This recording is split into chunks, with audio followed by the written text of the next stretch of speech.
Everybody, welcome to Kid Contractor. Welcome to the show, everybody here in beautiful Fairfield County, Ohio.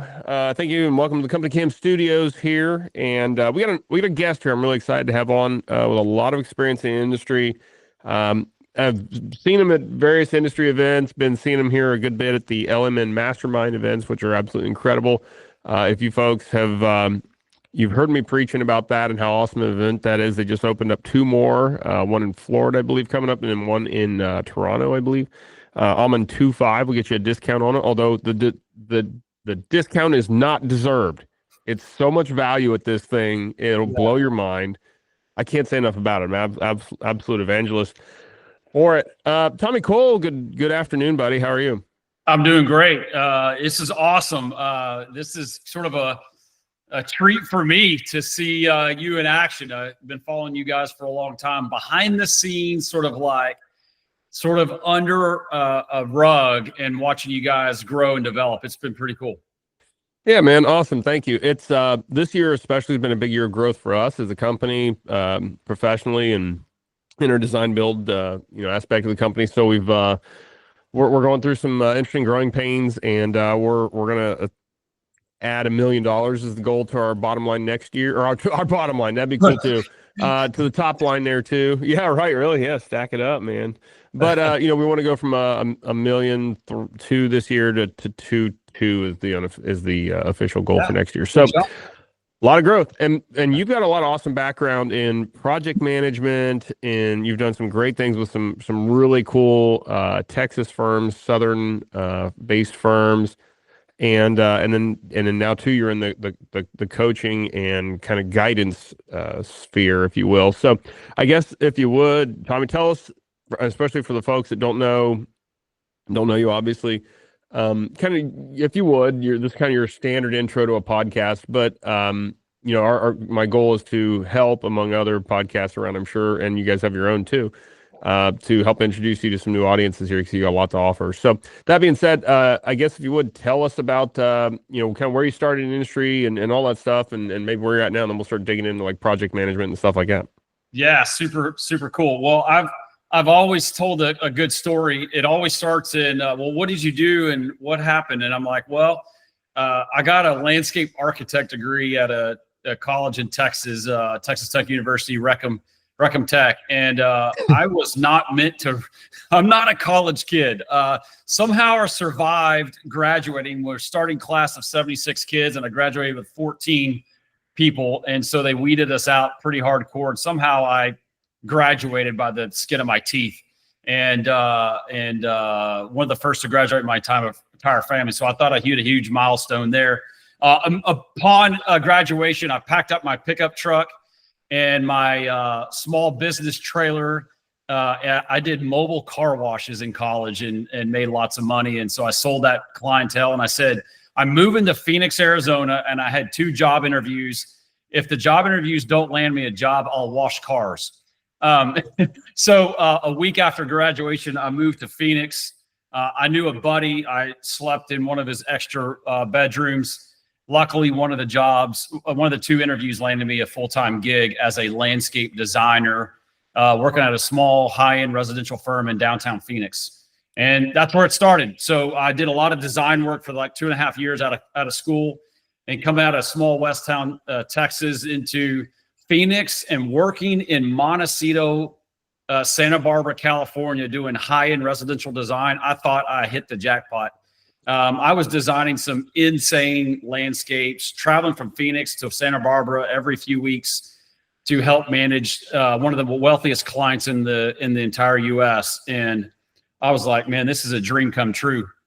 So we were designing landscapes, and then we subcontracted out the install to one landscape company. So I got to learn how to do all that experience, and then transitioned out of that and moved into the environmental planning, landscape architecture firm.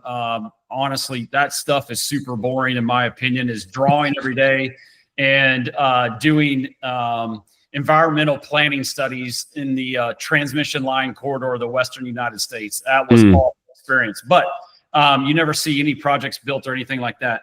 And then the recession was coming, 2007. I was coming out of the California, Arizona region. I decided to make the move back to Texas. So I moved to the Dallas-Fort Worth area.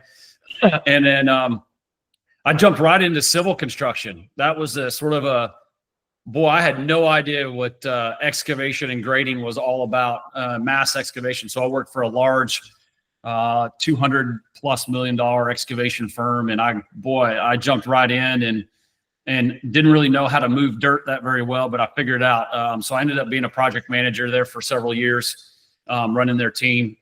And man, the one thing I learned in that field was don't touch a pile of dirt twice. Otherwise, you'll probably get fired. You will lose money if you touch it twice. So you got to know where that dirt's moving. Very fascinating work. Where I cut my teeth, Wells, we worked for a firm in Dallas, Texas, where we did high-end residential design, build, and maintenance. And so our clients were pretty wealthy and well off. And so I got hired as a project manager. So I'm a landscape designer now turned project manager. And I will tell you, school does not teach you much about how to manage jobs at all. They missed the boat on that. So I got tasked with a $1.5 million install, and the owner of the company said, don't screw it up. And so here we go. So I'm going to do my best. And that's where, as of today, that client is still a good friend of mine, however many years ago, from 2007, that is. And so I worked with that company for 9 years, started my career there as a project manager, and worked my way up, man, old school, managing large installations, residential and commercial, in the city of Dallas. And then I had a small stint in the interior plant floral business, Caleb, which you don't know about. So I got to manage a small P&L and a small team, a $1 million revenue team. That was a failing business, at best, break even. So we flipped that around, doubled the profit, doubled the revenue, and I was able to manage a team and a P&L and a leadership group. And then I got myself back into construction. And then I finished off there at vice president of construction, running a full project management, project engineer, estimating, sales, field team of 14 crews. And that was a ton of experience. And then eventually left and went back in the civil construction world for 3 years, became senior project manager of a excavation grading firm, managed projects all over North Texas, Oklahoma, and Arkansas, did casino work. I did mining work. I did the Texas Rangers ballpark field there, mass excavation, and learned a ton. And then after that, I said, I got to get back into the landscape world, and jumped into the McFarland Stanford team, which is built on 4 partners, me and 3 others, and the 4 of us all work together at the same company previous to McFarland. And so here I am today as a full-time coach. I'm a partner in the company, and I'm a facilitator of 5 peer groups. And I get to travel all over the U.S. and help businesses grow, not just the bottom line, but grow as a team. And I always wanted to be an offensive coordinator. I thought that was a fun gig, or a professional bass fisherman. So I ended up now coaching in the landscape world. So here we go. Well, there is coordination, at least from one of those, coming into it, right? Yeah. So, holy cow. Dude, you have covered some ground, and I've got a lot of questions on all of that stuff. My gosh. Holy cow, where do we start on that? Tell me about long distance management. What's that like, living in one city and managing, or living in Phoenix and managing a project in freaking California? I will tell you, at the end of the day, it's all comes down to communication. That's it. It's communication, and project management. We'll probably say that 100 times before the end of the day. Yeah. But I had literally no experience in managing projects. I mean, they taught me school, like how to draw. Yeah. That's about it. So it was a gut wrench. I mean, when I showed up on a job site, and here I am, a 20-something-year-old kid out of college, and I'm working with 50, 60-year-old men, that's all they know. And they're like, here, listen here, skinny kid, you don't know jack squat. You're going to come learn from me. And I'm like, yes, sir, I'm going to learn from you, because I don't know this industry. So what we did at that firm is we did all the design work, all the construction documents. So we took it from conceptual to all full construction documents to be implemented. We always hired out the same install company, and I would fly out there and oversee from a high level coordination. I'd coordinate with the client pretty much on a weekly basis of what was going on in the job. And it was from craning large specimen trees into a certain spot, or it was some fine gardening with their full-time crew that was on staff at one of their 4 different properties. And it was absolutely intense. I will tell you, I probably got my face kicked in more times than I actually won. But I would not change that in a heartbeat, because I learned a ton of stuff, and I failed a lot along the way. And luckily, my former boss had a lot of patience with me to learn. But I think I just jumped in and go, you got to put yourself in the client's perspective, right? And that's how you manage those jobs, is what do they want to see and hear from you along the way. Never assume that they know what's going on. Yeah, that is solid. Never assume they know what's going on. And it's kind of funny. We've got a job now of that we're dealing with, and the guy's an electrical engineer, but just an engineer in nature, in his essence of being, right? And so he is asking me things about projects that most of my clients don't care about, and it's like little technical things, and just like, oh man, I'm not used to having to answer that question, or like explain. And where I have screwed up is, like, he would have loved to have seen more detail. While most of my clients want a higher level view of things, he wants to know what the solenoids are on the irrigation system, and he wants to know like good Lord, it's so like, is holy he cow. An engineer? Yeah, he's an engineer, so I should have known, right? I know better, right? And I should have been like, he wants to dork out on this stuff, like I like to. Most of my clients don't. They don't care about like what controls the irrigation system. Yeah. And so I'm kind of like relearning, like I've really got to pay attention to personality types too again, and that's a big deal for all that communication, let's say on that California project. And this is what was like the means of communication or paper trail, or and I'm sure things, inevitably happen, whatever, like, but how did we make sure from client speaking their will to shovel in the ground? What's that look like in between? And any lessons learned there can share for guys like me, even that are, in their first multi-6-figure projects and things like that. So I would say I'll take a few nuggets from that California install all the way to the installs that I did in Dallas. And there's one consistent vibe, and that's called the weekly recap. And I strongly believe that that's the reason why we grew our business so fast and so large, was because there has to be a consistent line of communication. And when we developed this thing called the weekly recap, it was every single Friday, no matter what, by 5 p.m., there's a weekly email recap of what happened that week and what will happen the following week. And third, here's some outstanding things that we need to figure out. So it was a 3-part series. So let's just take Mr. Smith here. Mr. Smith, good afternoon. We finished a strong week of installation. The weather's been beautiful. And this is what we've completed. We've installed all the main line of the irrigation system. We installed the clock. We have completed all of our mass grading. We are sourcing all the plant material currently off-site. I'll be sending you photos of that. Here's what to expect next week. We're going to finish the main line. We'll get the valves installed. We'll start with the lateral lines. We'll start bed prep. Here's a few pictures of the previous week. Here's thirdly, then here's some things that I still need from you, Bob. I still need a decision on what type of flowers. I still need a decision on that type of stone. Hopefully it was already selected prior to that. But here are some outstanding things. And what happens is when you have a 6-month-long project, what happens? That creates a paper trail for you and the client of the progress of the installation. And what happens is it sets the tone and expectation every single week that I'm going to get a report on what's going on. Because I will tell you, in project management, the worst thing to do is never assume that the client knows what's going on.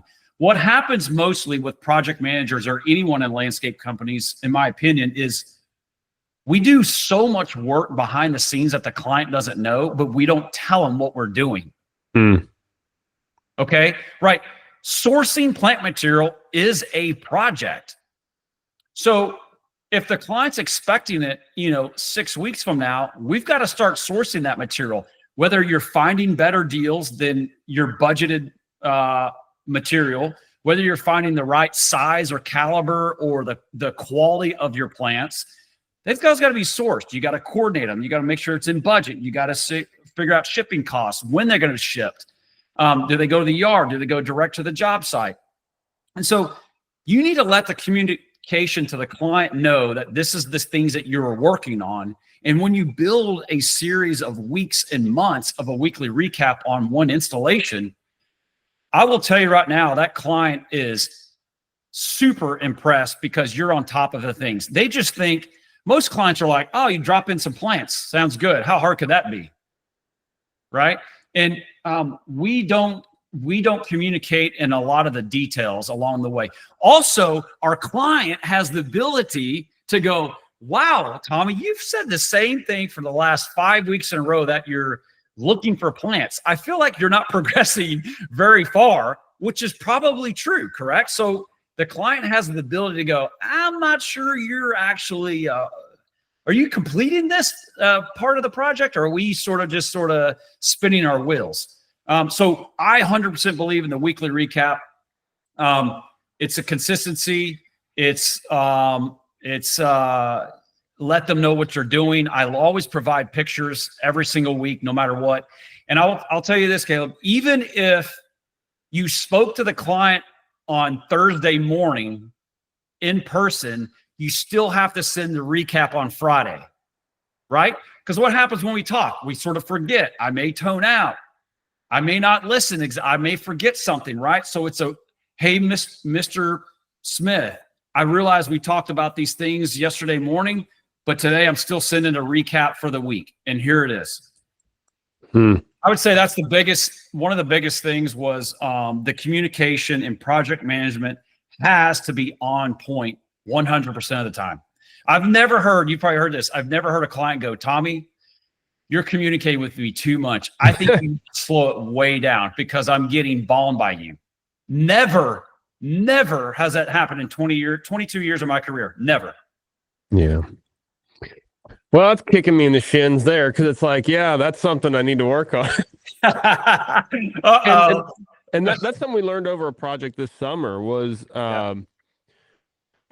yeah, I mean, just like I said, we're going through growing pains, and we're as we continue, every job we're doing now is nearly 6 figures at a minimum, it seems, and that's amazing. And thank you, Lord, for that.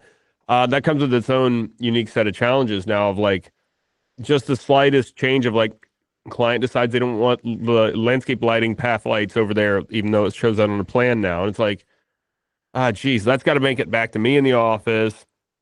And things I was just learning about, like I need to be in front of my client more. My guys in the field, my foreman they've done a really good job of that, but it's still having a hard time getting back into the office to get into that paper trail to make sure everybody's on the same page. And so, yeah, I think that weekly recap is definitely something. And I've been working on being on site more lately now and trying to communicate with clients more.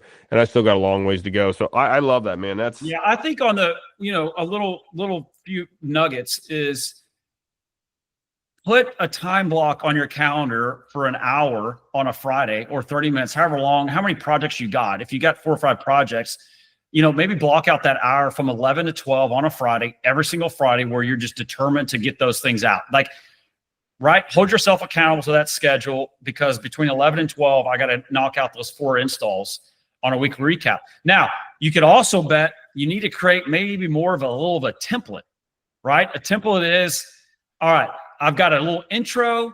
I'm going to recap the previous week, recap what's going to happen next week, and my outstanding issues.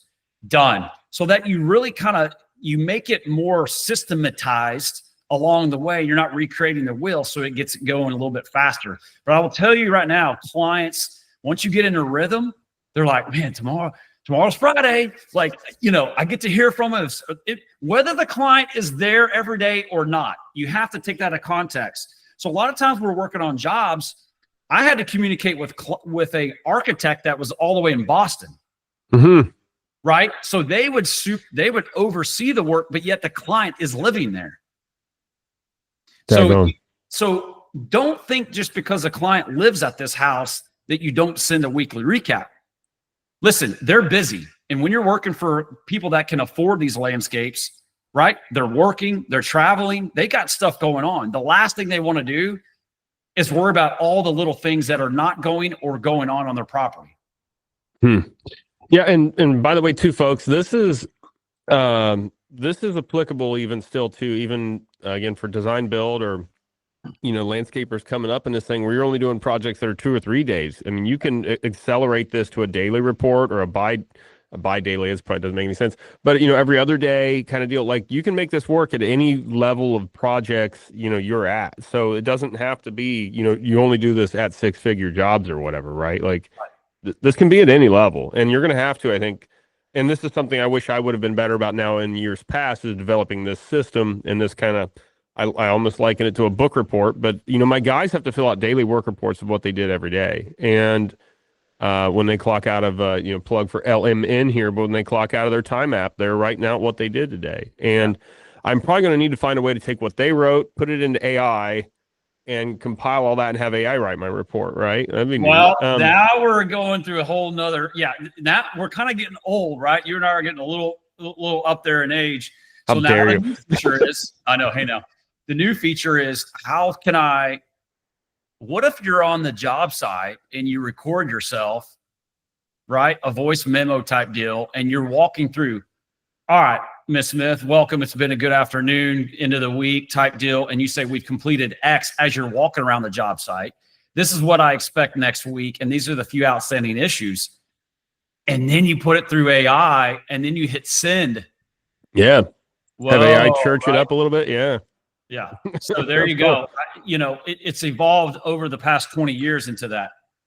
Man, that's a brilliant way to do it. And it's funny, my guys, that's what they do essentially with their daily reports is they just hit speaker or the text voice to text thing, and they just speak their report into existence. So why not do that from my standpoint? So 100%, man, I absolutely love that. What great value here, folks.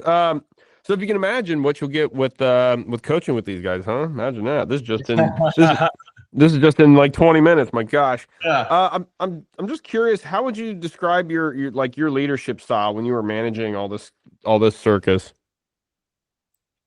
Oh man, my leadership. Okay, so zero experience in leadership. Let's just get that right out there, right?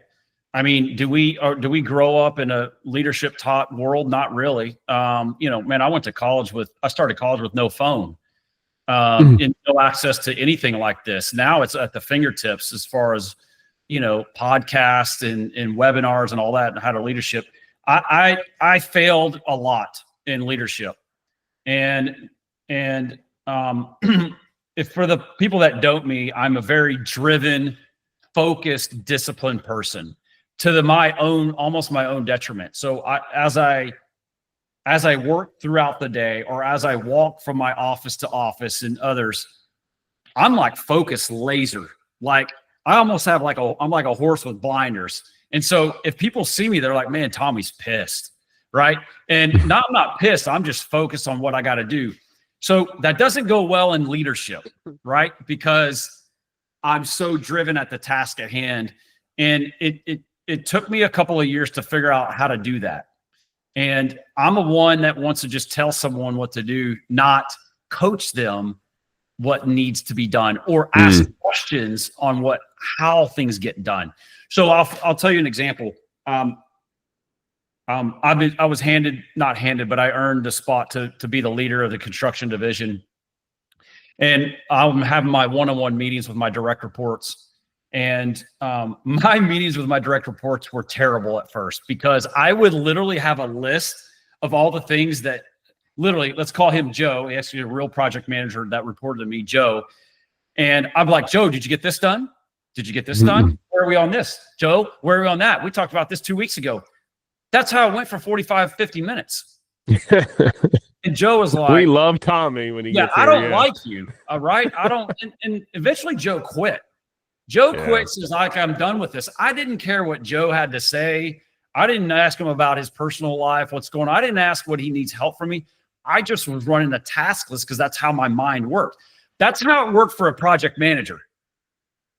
managing your own projects. But from a leadership point, that didn't help at all. So I kind of burned a lot of bridges early on in my career is not being a leader. And being a leader is identifying the person's strengths and his or her strengths. You need to get the hell out of the way and let them roll with it, but coach them along the way and be one of their teammates and ask them what they need from you to help. And I learned a valuable lesson early on. I still dabble in every now and then where I just want to jump into some of these companies and go, I just want to fix it in 20 minutes and let's go. But I've got to take a step back and not fix it on the initial first couple of coaching calls. And I really got to ask a lot of questions how they got to that point and what's really bothering them, what's keeping them up at night. How come they're making money? What's the biggest issue on your first hire?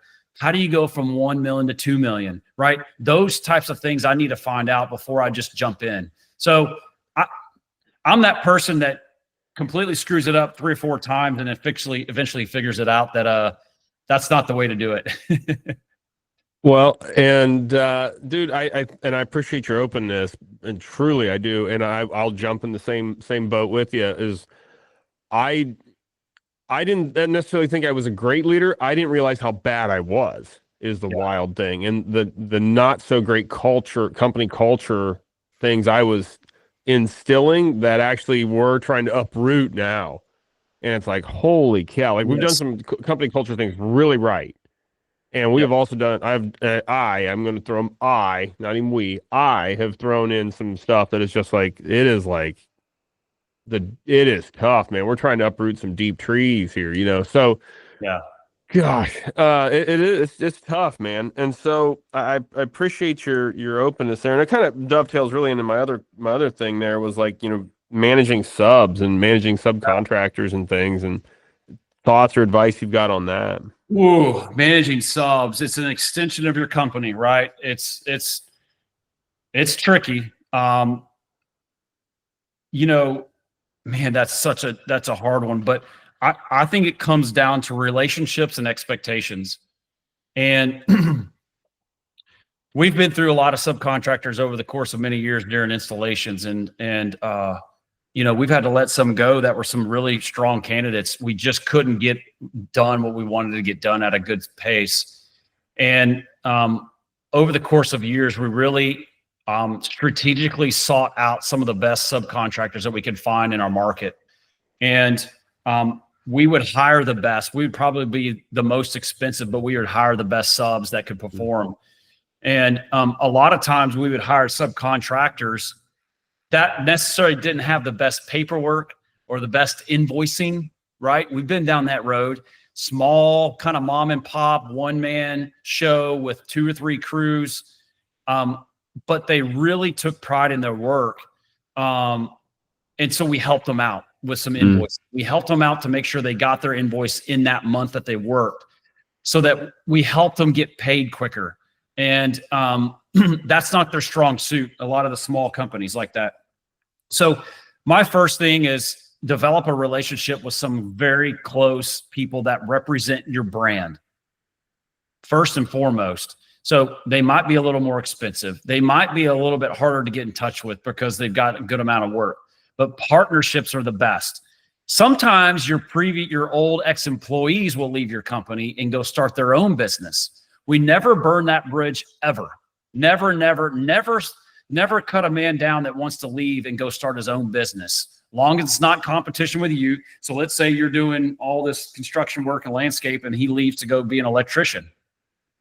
Sounds good, man. Like, that's how we all got started. So why don't we use that guy as a subcontractor in our business?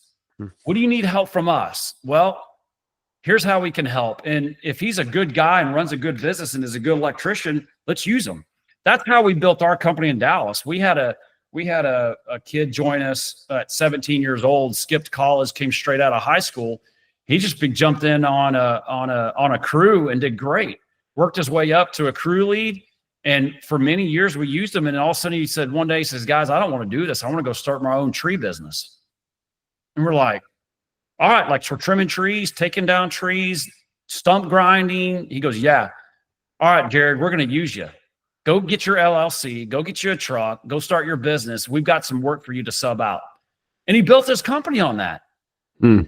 He built it to $750,000 and he's doing great tree trimming. And, he knows our culture. He knows our brand. He knows our expectations as a business. Let that go out there and succeed. So first, I think it starts with relationships. Secondly, you got to set the expectations up front. So you need to front load those expectations. It's not hurry up and get a price, get it approved by the client, and let's start tomorrow. Oh, by the way, Bob, I needed you to do it this way. Okay. How about you have a pre-construction meeting with your subcontractor like you would with your internal team? Let's have a pre-con. Let's figure out, let's game plan how many days it's going to take. Oh, wait, you need 2 site mobilizations? Great. So you think you can produce this month in the first site mob, and then 3 weeks later you come back on a second site mob and complete this amount? Yeah, I can do that, Tommy. All right, this is what we can expect. Here's the dollar value of this mob, and here's the dollar value of that mob. Here's the time frame of the first one. Here's the time frame of the second one. You're ordering the pavers. I need proof of receipt that you ordered the pavers, or I need proof that you've ordered material. And once you do, bill me for that. I'll pay you for the material. And so you got to set the expectations up front so that subcontractor knows exactly what you expect through the duration of the job. Man, and I bet you have got some wild stories over the years too of things that have gone super right and super wrong. Yeah, let me tell you one. We plastered the wrong pool. Holy Moses. So there were 2 pools on the same street that were gun-knotted ready for plaster. Okay, and when you go plaster the wrong pool, that is freaking embarrassing. But I will tell you that story, comes from a project management standpoint where at the end of the day, we just weren't clear on it. Right? The address, it's on that boulevard.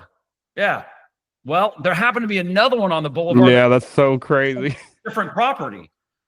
So don't do that. We took down the wrong the wrong tree that's existing. That's 50 feet in the air.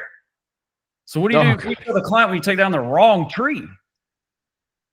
You talk about communication and coordination. Like project management should just be project coordinator, like a glorified coordinator. I don't need landscaping skills and hearts. Like I need someone that's super great at communication, 1, and 2.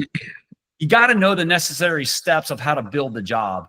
Is probably the other thing. But yeah, story after story. We ordered pavers from Italy. They were wrong. What do you do there, right? So there is first off, you got to own up to your mistakes. You just got to be like, I'm guilty, it's me, but I'm going to make it right for the client, and we're going to do whatever it takes to make it go through and finish off strong. So there's story after story I can tell you.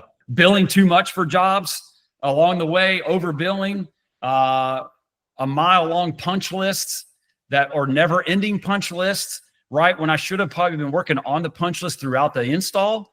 That's another tidbit. Finish up a big job. You better be finishing up the punch list while your crews are on site. Not finish the job, walk away, and then start a punch list. Yeah. So could you not have a client walkthrough? Say you're on a project for 5 straight weeks. Let's have a walkthrough on week 4. Let's have a walkthrough on the first of week 5. So we can nip those things in the butt right now. That is a concern for the client or a concern for our construction company. Right? So that let's ease that into, so where when we get to the end, it's kind of minimal little wrap up things. Yeah, man. Yeah, that's again, folks, it can be any size projects. It can be a 1-day job and you walk through it with Mrs. Herfenerbler at 2 p.m. instead of 4:30. Yeah. And we're ahead of things. So it's all relative, folks. Yeah. Man, that is cool. Well, tell me about excuse me there. Tell me, I guess a couple things here too, and then I'll come back on this. But McFarland, Sanford, what you're doing there, Roots of Success podcast, all that stuff. Yeah. Yeah, so super cool. 10 years ago, McFarland Stanford was born, almost just by just an awareness of some of our clients. And there was a sort of a niche in this industry. And it's been 10 years ago, McFarland Stanford. I've been with the company 5.5 years. And McFarland Stanford is basically the back office of your landscape company, if you think about it. Let's tell a little funny, a cool story. So people get into landscape because they're really good with their hands at building cool projects like Caleb is, or they're really good at maintaining properties. They're really good at doing landscape lighting. They're really good at doing snow plowing. Like, that's why we got into this trade business, is because we're good at something. The downside is we didn't get in this business because we love financials. We didn't get this business because we're like, I know how to build a team, or I know how to go from $1 to $5 million, or I know everything about operations or sales. So what happens is there's this niche that McFarland Stanford offers that says, listen, we can help you along the way. We can get you in a peer group where you sit with 11 or 12 other same-minded landscape business owners, and you use the power of peers, of learning from each other, people's wins and failures along the way. And 2, we do private coaching, so one-on-one coaching, whether it be monthly or quarterly, strategic planning, that sort of thing. So my niche obviously is operations. I love everything about operations. We also do recruiting for managers and above. So we recruit for those positions throughout the entire U.S. We always have about 100 companies that are needing people. So we help sort of facilitate that. We also have a whole bookkeeping team. So we have professional bookkeepers at our office here in Dallas that run small businesses anywhere from about $500,000 to about 10 million, where we manage all aspects of your books. When we say books, it's everything but the client side. So we do everything but invoicing, and then pay your taxes. Other than that, we do everything. And so it's a partnership with us and the landscape company that they're in your books every single day. They're putting all your expenses in the right bucket, and yet you're also producing a real P&L sheet that you can make real life decisions on. What do I do next with my business? Do I buy that truck? Do I hire that next person? Am I even making money? And then we also do a lot of things like mergers and acquisitions, financial health assessments, and we do some strengths assessments of your team and move along. So everything but doing the installation and mowing the grass. We don't talk about that stuff, but it's how to take your company and grow, and then ask us all to help in. It's been fascinating. I never thought I'd be a coach, but I've been in this industry since 2003. I graduated college, and I never thought I'd be here, but this is like my project management. My high back when I was doing jobs was installing cool projects all over in multiple states. I said, so now my high is helping business owners grow and see the smile on their faces after being through a rough pinch at some point in their career. So that's how we are. How many people would you say, or you've talked to, especially on the bookkeeping end, because you folks know I'm a tremendous advocate for that, have joined this or started doing this and be like, man, I should have done this 4 years ago? Everybody. You know, this whole, when's the best time to plant a tree? It was yesterday, right? Yeah, right. Yeah. Well, yeah, and I can't. Us in this industry, or a lot of trades, is we go, nah, I'll figure it out. Don't worry about it. I got it. And we don't, and I'm guilty too. I don't want to reach out for help.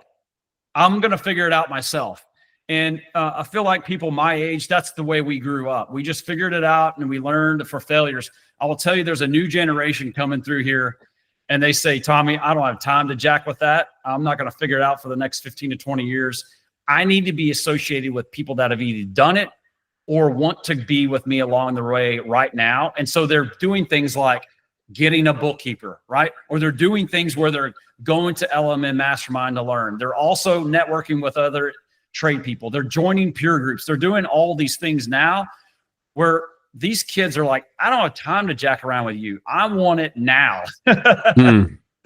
Yeah, it's an interesting impatience level at that point, right? Like it's to such benefit, right? Like, man, if I'd have had that mentality in my first 10 years of business 20 years ago, Lord knows where we'd be at now. Better or worse, I can't say because fate has its, Yeah.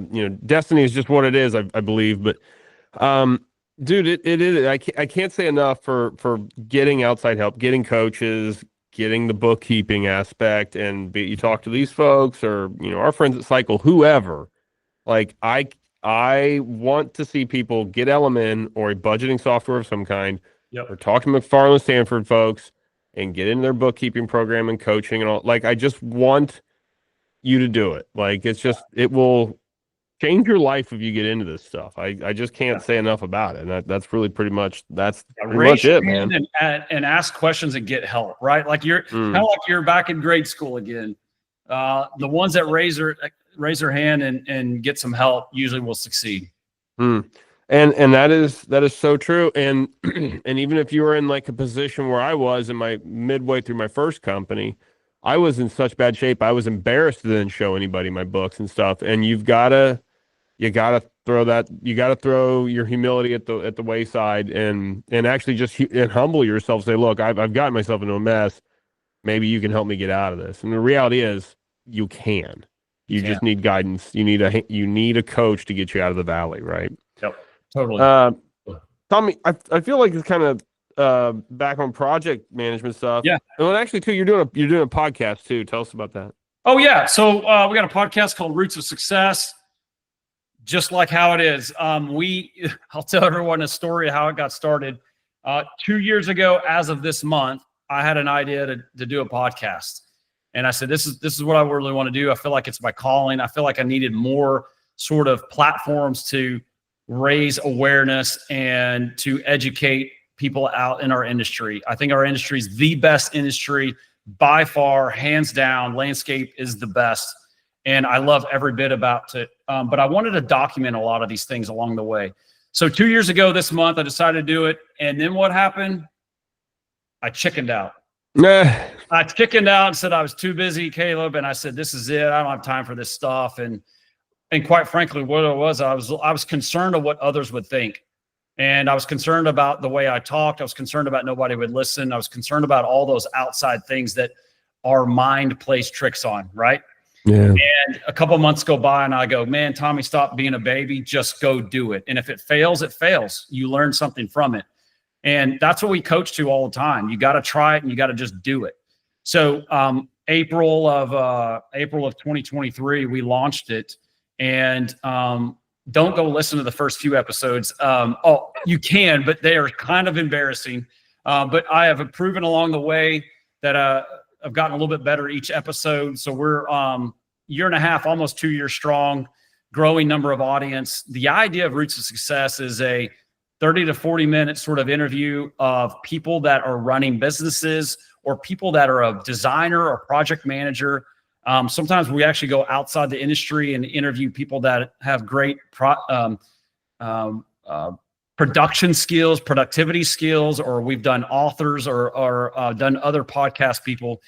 But the idea is to get 2 or 3 nuggets as you're in your pickup truck, driving from job to job or doing maintenance routes, and just learn instead of turning on the radio, listen to stuff about whether your favorite NFL team is not winning currently. Why don't you just spend 30 minutes about learning? Because when you stop learning, you stop growing. And then you're pretty much dead. So the idea is just a quick little interview. And we get down into, a lot of people will look at people and go, man, they're super successful. They've got it all. But I will guarantee you, everyone has a story behind the scenes. And so we want to know all the failures to get to that point. And that's kind of what we get to. Dude, that's solid, man. Yeah. And that's behind all the shiny stuff. There's a gritty story, you know what I mean? And that's a great way to put that. Yeah. You mentioned something in one of the Element Masterminds about, and kind of jumping back into dirt moving and project. Dirt moving is a freaking art and a science if you're going to do it right. Yeah. And you mentioned a story of some insane amount of material you moved in a weekend or a day or a month or a whole project, probably more so. Do you remember that? Can you talk about that? Yeah, we got hired on to move the dirt for the ballpark in Dallas, and We had a couple million cubic yards of dirt to get out of there. And it had to go to a couple of different places that predetermined job sites. Like one went to a landfill local, another one went to another place. And then we also had to find places to put dirt. So we were searching properties that could take fill dirt. And if you know anything about excavation, it's all about where the dirt goes. So when you're exporting, you got to go find out where it. And when you need dirt, you got to go find dirt to put it back in the hole. So it's nothing but a game. It's a game of where to put dirt.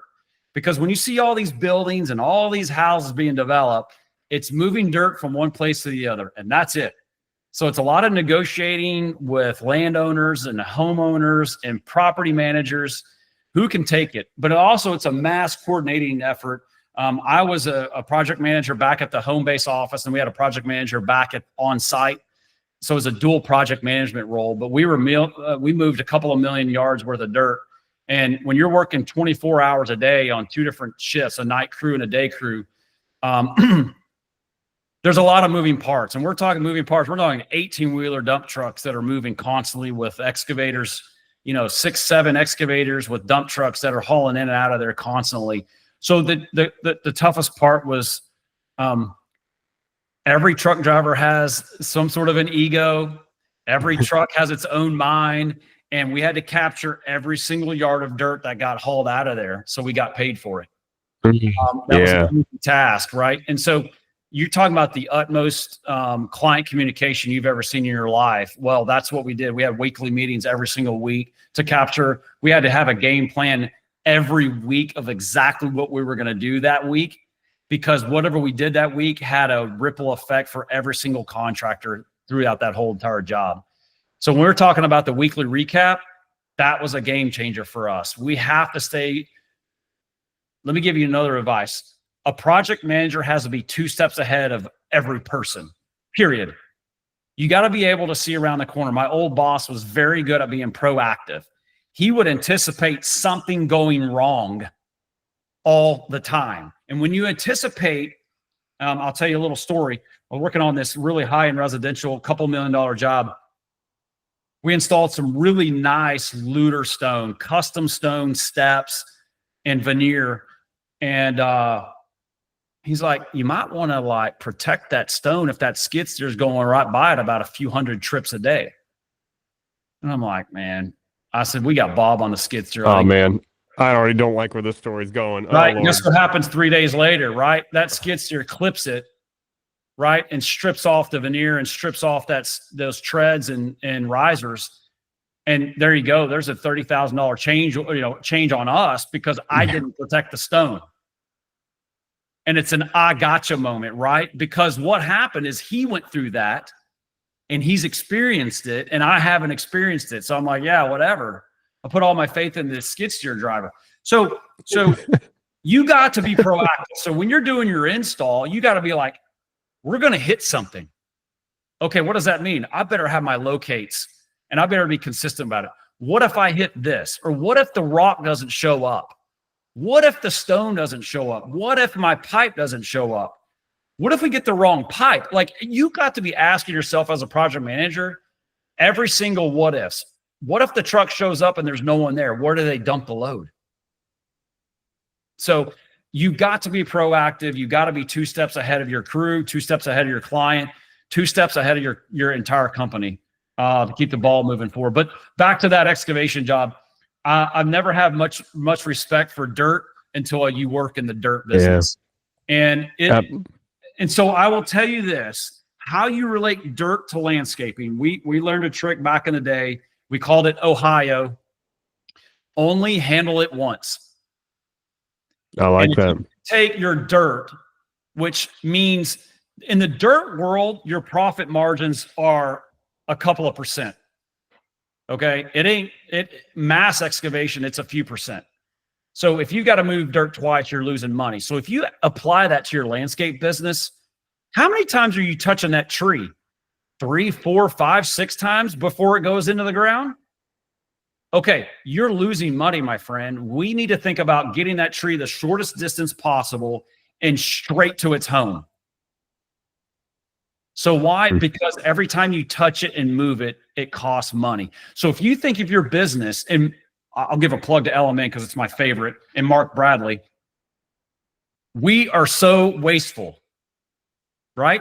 And how you eliminate waste is by handling things once. No different than your inbox and your email. How many times do we look at our email and we're like, okay, yeah, huh? I'll worry about that later. Well, that's a really good. Okay, now you got to come back to it. Now you got to go find it. You put it as marked as unread. Just send them a note right now. Miss Smith, I got it. I don't have an answer, but I will get back to you. Or yes, Miss Smith, that's exactly what we're going to do. But like, it's no different than your inbox. Handle it once. No different in your landscape business. Handle things once and move on. Man, and so all of this. Go ahead, Tommy. What was that? No, I'm like catching my breath. I think I can ramble on for a few hours. Oh, that was great, man. Which, by the way, we're coming up on 1 hour. I'm good to go longer, but you may not be. So just want to give you a heads up there. But or actually, gosh, 5 minutes, really technically by the hour. Stress management. And have you been good at that? Were you not good at it? How did you get better at it? How are you getting better at it? Because project management is inherently stressful. Yeah. Thoughts and takeaways on that? Good question, man. That is I consider construction in general, that and air traffic control, I feel like are the two toughest jobs. And they're very similar, right? I mean, could you imagine hundreds of planes coming in? Yeah, it's crazy. I don't know, real people, like stressful. It's almost like construction, right? Extremely high stress. I have not been good at that in my days. I wear my emotions on my sleeve. I take pride in my work.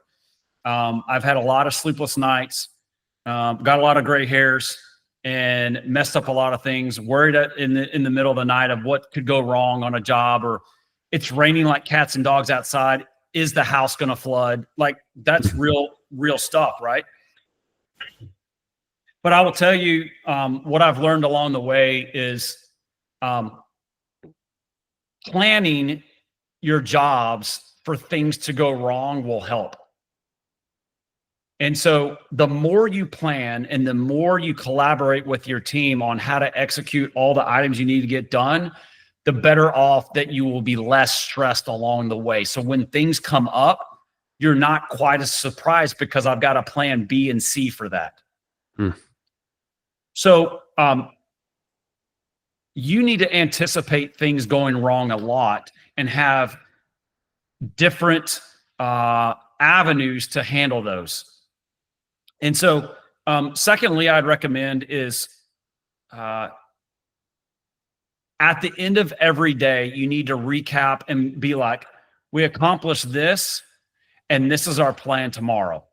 And if it doesn't happen, then this is what we're going to do. And if it does going to rain, this is what we're going to do. And if the delivery doesn't show up, this is what we're going to do. The more you plan, it sounds boring and cliche, but I will tell you, if you compare it to any professional sports or any professional out there, let's talk about professional sports. They prepare for the games and the matches. Plan. They've got a game plan, and then they go execute. And then when it fails, they have another plan. My favorite book in the world, I'm looking at it now, called Flawless Execution. And it's about a fighter pilot. And what they do as a fighter pilot when they go on a mission is they plan, they brief, they execute, and they debrief. And when you follow that model, your jobs will execute flawlessly, because they compare it to, as a fighter jet, he can't be in a seat of a jet flying hundreds of miles an hour and go, well, it's a little windy over here. What do you want to do? Our target moved. What should we do? No, it's a split decision. Now, we're not life and death situation in landscaping, but if you can prepare yourself that way, plan, brief, execute, debrief on your day of what's going to happen or the entire of the job, you'll be less stressed. Now, on the other side of that, I would also say you need to take care of yourself. Okay. I'm a huge fan of physically and mentally taking care of yourself. You need to be able to clear your mind. I'm a fan of breath work. I'm a fan of exercising. I'm a fan of eating good, healthy food. because your mind has got to be sharp. And I see way too many people out there in management that are suffering internally right now, and they don't even know it. So first off, you got to get yourself well, and you got to take care of yourself, because this is a high stressful job. Take care of yourself, plan, brief, execute, debrief for every day and week and month or the job. I think stress management will be a lot less. Tommy, what I think that's a good note to end on, man. Holy cow. Yeah. If folks want to reach out to you and McFarland Sanford there, how should they get a hold of you? Man, I guess everyone's got social media these days, I guess. But you can find us. Catch on, I think, one of these days. Yeah. Yeah, one of these days it's going to crab at McFarlandStanford.com. You can find us all kinds of services on there. I think there's a couple of photos and video of some clients and testimonies. You can also email me at tommy.cole, C-O-L-E, at McFarlandStanford.com. Caleb's got my number. Reach out at any point. Follow us on all of our social media. We're a lot on LinkedIn and Instagram, and then Roots of Success has its own little channel of some sort. I don't know, but the marketing guys handle all that. But you can find us on Roots of Success. It's on everything: YouTube, Spotify, all the podcast channels, etc. You can find us, but hit us up. At the end of the day, I love this industry. It's made me to who I am today. I've not learned everything. I've got a lot to learn, but the most importantly is about giving back to all the skills and things I've learned the hard way, and giving back to a community of awesome individuals, men and women out there in the industry. It's the best one to be a part of. And the direction we're headed is nothing but success for all of us. Man, that's solid. Tommy, thanks so much, man. I appreciate you being on the show here. And I know I took a bunch of notes through here even, and show notes and all that stuff too. And then talking to you at the LMN events. Will you be at Toronto and Orlando, do you know? Yeah, I'll be in Orlando for sure. Toronto is TBD. Yeah, it's a little cold up there. The Orlando makes sense. Yeah. The beach or the tundra. Yeah.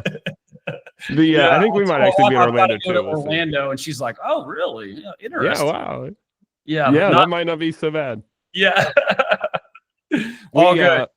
Well, we might be down there too. I don't know yet in Orlando. We'll see. But man, thanks again for being on the show. Appreciate it so much. Great value shared here. Folks, check out McFarland Sanford, Roots of Success, and then Tommy there in general. And say hey to him if you're at the LMN event, if nothing else. So thanks again, man. Absolutely. It's been a pleasure, Kev. Thank you so much for having me on. It's been a pleasure. Absolutely. Folks, from the Company Cam Studios here in beautiful Fairfield County, Ohio. Man, I don't know. I've got so many taglines here. Don't screw it up. Relationships and expectations. Project management is always being 2 steps ahead. There's so much good stuff in here. I don't know. I got to figure out what the title is. But for now, we're out. So we'll catch you on the next one, folks. We'll see you.